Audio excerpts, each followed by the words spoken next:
Okay, let's unpack this then. Today we are doing a deep dive into something really practical, and honestly, something that causes a lot of anxiety for people. Speaking English at work with confidence. Yeah, absolutely. And we've got this really useful guide here. It's full of actual tips, phrases for handling professional stuff in English. Right. And our mission really is to pull out the best bits from this guide for you listening right now, to give you some tools, make you feel a bit more comfortable, more effective when you're using English at work. Whether that's, a big meeting, just firing off an email, or even just that chat by the water cooler. Because that feeling, that nervousness, maybe shyness, when you have to speak English, especially if it's not your native language, it's so common. Super common. And this guide, it really gets that. It doesn't just say be confident. It gives you actual, concrete steps. Exactly. Actionable stuff. And it kicks off with something really important, laying out why feeling confident when you speak English at work actually matters so much. Yeah. Why is it such a big deal? You'd think maybe it's just about getting the words out, but the guide seems to say there's more to it. There really is. What's interesting is that confidence. It isn't just about perfect grammar. It's a lot about how you deliver it. When you sound confident, even if you stumble a bit, your ideas just land better. They seem clearer. You're not umming and ahhing hesitantly, so your message just has more punch. So not just what you say, but really how you put it across, and that affects how people perceive you. Totally. That clarity, that sort of assuredness, it makes a really positive impression on your colleagues, on your managers. Oh, Think about it, right? Someone who speaks with conviction, even if they make a tiny mistake here or there, they often come across as more capable, more engaged than someone who might be brilliant, but, sounds really unsure all the time. Yeah, that makes sense. People probably listen more closely too. Exactly. They lean in a bit more when you sound like you know what you're talking about, or at least you're confident in your point. It establishes kind of presence. Credibility, right. And the guy also points out this isn't just about, feeling good in that moment. Okay. Projecting that confidence, that clarity, it can actually genuinely open doors. We're talking new opportunities, maybe taking on more responsibility, even leadership roles down the line. Wow. Okay. So it can impact your career path. Definitely. Being able to articulate your thoughts clearly is just fundamental for moving forward. So confidence isn't just a soft skill, a nice to have. It's pretty core to being effective professionally. And you mentioned it's not about being perfect. Yes, and this is, I think, maybe the most freeing point in the whole guide. It really hammers home that confidence, even with imperfect English, shows you're willing. Willing to. Willing to communicate, willing to contribute, willing to just jump in and try. And that willingness, that effort, in many workplaces, that's valued way more highly than, flawless sentence structure. That's huge. It shows you're part of the team. You're not letting fear hold you back. Okay, that's incredibly helpful to hear. Don't let the fear of mistakes stop you. Just show up and engage. Right. So that covers the why. Now, how does this guide actually help us put that willingness into practice, in the day-to-day office stuff? It breaks it down really nicely, looking at common situations you run into. Let's start with one that seems basic, but can feel awkward sometimes. Just greetings and small talk. Small talk, yeah. Can feel a bit forced sometimes. Yeah. But important. Super important, according to this. It's not just filling silence. It's how you build those connections, that rapport with colleagues. Makes the workplace feel more, human. Okay. It gives really practical examples beyond just, hello. You can try things like, good morning, how was your weekend? Or just a simple, hi, how are you today? Or checking in about yesterday. Yeah, did you have a good day yesterday? Simple, friendly stuff. And you can connect it to work a bit too, right? Without being pushy. Exactly. Are you busy with the new project? Or maybe, how's that report coming along? Yeah. Just shows you're kind of aware, engaged with what's going on around you. Right. Part of the flow. Precisely. Okay, next, stepping up the difficulty a bit. Joining meetings. This is where a lot of people feel the heat. Oh, definitely. It can feel really intimidating. Like you're interrupting, or you don't know the right moment or the right phrase to jump in. Yeah, and the guide gives some great ways in. Instead of just waiting for that perfect pause that might never happen, you can use these polite little phrases to signal you want to speak. Like what? Things like, may I add something here? Or, I'd like to share my thoughts on this. Even just a direct, can I ask a question? They're polite signals, not too aggressive. Okay, those sound doable. And what about just reacting to what other people are saying? That's important too, right? To feel involved. Absolutely. Agreeing or backing someone up is huge for teamwork. So phrases like, that's a great point, or I completely agree with you, or even, I think that's very important.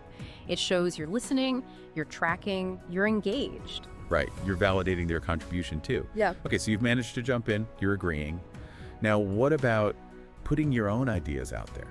Expressing your opinion. Yep, crucial step. And the guide gives you some nice, clear structures for this. You can frame it like, in my opinion, or from my experience, or I believe that. Okay. Or even phrase it as a suggestion. Like, one suggestion I have is, these little openers just set the stage clearly for your point.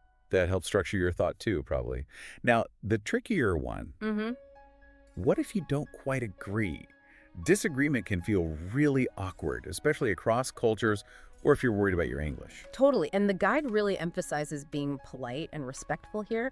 The key seems to be softening it by acknowledging the other person's point first. Ah, okay. So instead of just, no, I see your point, but I think, or that's interesting, however, or maybe I understand, but perhaps we could also consider, or I understand, but I would suggest, it shows you heard them before offering your different view. That makes a huge difference, acknowledging them first. Changes the whole vibe from confrontation to collaboration. Exactly. It's about building on ideas, not shooting them down. Okay. But what if you're just lost? Someone said something, maybe fast, maybe complex, and you just didn't catch it. The guide is super clear on this. Just ask. Asking for clarification is normal, and it's way, way better than guessing or missing something important. Right. So what are some good ways to ask? Keep it simple and direct. Could you please explain that again? Or, I'm not sure I understand. Could you clarify? Or maybe, can you give me an example? And asking doesn't make you look like you weren't paying attention. Quite the opposite, actually. It shows you are paying attention. You're engaged enough to want to understand it properly. It prevents misunderstandings and mistakes down the road. Shows diligence. Good point. Diligence. Okay, one last common situation they cover. Making requests. Needing something from someone. Yep. Asking for help or information or feedback. And again, I'm guessing politeness is key. Always. So instead of just barking, send the report, the guide suggests, could you please send me the report? Makes sense. Or for asking for help, would you mind helping me with this task? And for getting feedback, can I get your feedback on this? Using those polite forms, would you mind? It's just standard professional courtesy, makes things smoother. Seeing the phrases is one thing, but hearing them in action. The guide has a sample conversation, right? It does, yeah. A really quick, typical back and forth between two colleagues about a project deadline. Should we run through it? Yeah, let's do it. I'll be Anna, you be James. Sounds good. Hi, James. Do you have a moment to talk about the client presentation? Sure, Anna. What do you need? I wanted to check if the report will be ready by Friday. Yes, I'm working on the final edits now. Do you think we should include the latest sales figures? Definitely. Also, I think it'd be good to highlight the challenges we faced last quarter. Good idea. I'll make sure to add that. If you have any other suggestions, please let me know. Thanks, James. I appreciate your help. So, yeah, pretty straightforward, right? But you can hear those elements we talked about. Yeah, totally. There was the opening question, do you have a moment? Then the specific check, if the report will be ready. Right. And then James asked for an opinion. Do you think we should include? And Anna gave her opinion, definitely, and added another suggestion I think it would be good to highlight. Exactly. And James acknowledging it, good idea, and asking for more input if needed. It just shows how these little functional phrases slot into a totally normal work chat. Yeah, it flows really naturally. It doesn't sound like reciting a phrase book. Okay, so we have the phrases, we understand the why. What about building that underlying confidence over the long haul? What tips does the guide give for that? It gives several really practical pointers, things you can actively do. The first one is probably the most obvious, but also the most important. Practice regularly. Just keep doing it. Why is that so effective? Well, it's about building fluency, but also just comfort. The more you actually use English in real situations, the less weird or scary it feels. You start to build up these mental pathways, these habits for phrasing things. It makes the language feel less like this foreign thing you're grappling with and more like just another tool in your toolbox.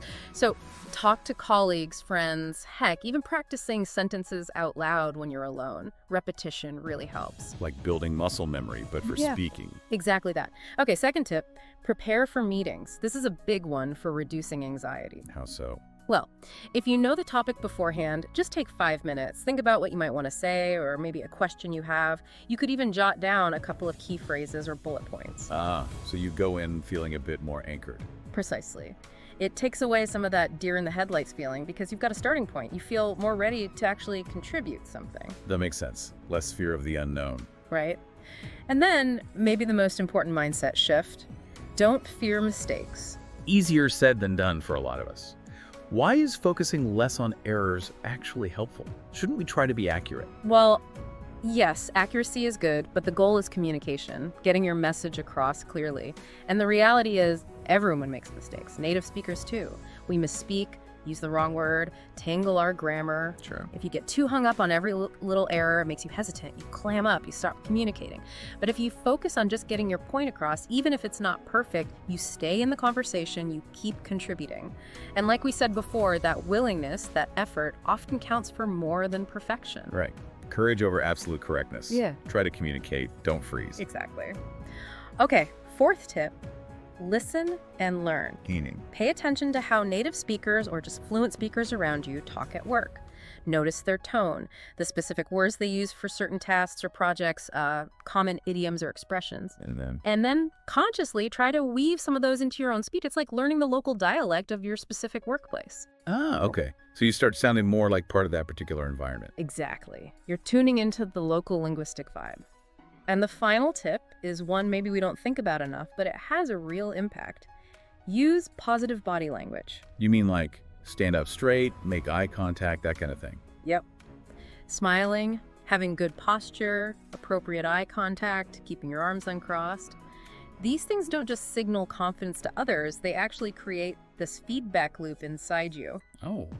How? Your physical posture can genuinely influence your mental state. Standing tall can actually make you feel a bit more assured. It's kind of a fake it till you make it thing, but for your own brain. That's fascinating. Your body can help boost your own confidence. Okay, so wrapping this all up, the big message from this deep dive seems to be that building confidence with English at work, it's a process. It takes time. Absolutely. It's not a switch you flip overnight. It needs that consistent practice, that willingness to step out of your comfort zone a bit, even if you might make mistakes. But the guide makes a strong case that the payoff, clearer communication, making a better impression, maybe even new career opportunities, it's definitely worth that effort. Totally worth it. It's about taking those small, deliberate steps, using some of these phrases, and really focusing on communicating effectively, not just perfectly. Right. Effective communication over flawless grammar. So thinking about that, about how just showing willingness and making an effort can have such an impact. Here's something for you to maybe think about this week. Okay. What's just one small, specific situation at your work? Maybe it's just greeting someone differently, or asking one question about a task using one of these phrases, or even just adding a polite phrase to an email. Where could you try applying just one little thing from our chat today? Not trying to overhaul everything at once. No, exactly. Just pick one tiny thing. See if trying it out makes you feel even a tiny bit more confident in that one specific moment this week. Just one thing. Give it a shot. See how it feels.